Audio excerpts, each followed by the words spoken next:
بعد سیوم سوالم بازن وقت میشد که من به طهارت به سطر میدرایم. این طهارت من درست است یا نه؟ کجا میدارید؟ همین طهارت گرفتم به درآمدگینده من کو خواننده بعضن وقت بیرومال میگردم خواننده خدام و اهل اویله بیرومال میگردم به همون طهارت وقتی طهارت به بیرومال میدرم.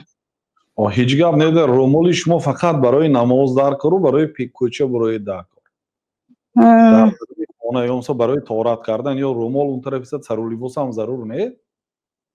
آدم وقتی که مثلا برای غسل در آمد یا برای طهارت کرده میبراید.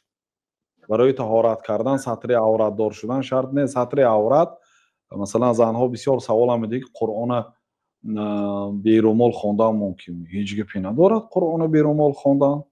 خواه میگه پگه اینو بی سطر بی لباس خواندن هم اجازت میده. آخر چیزی که شریعت حرام نکرده است چه خیلی حرام گوییم.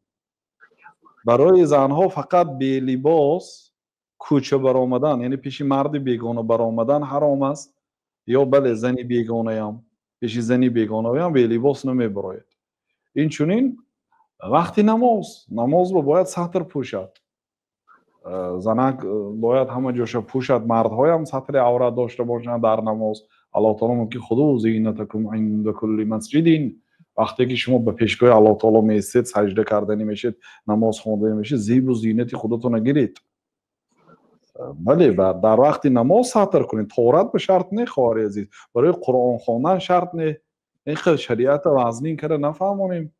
یعنی برای قرآن خوندن البته باید زنک سطر و حجاب پشت قرآن خواند. نه همین لباس خانگیش که چه خیلی حالتی که هست همون خیلی شته قرآن خواندن گرد همون خیلی شته طهارت کردن گرد. هیچ گپی نداره.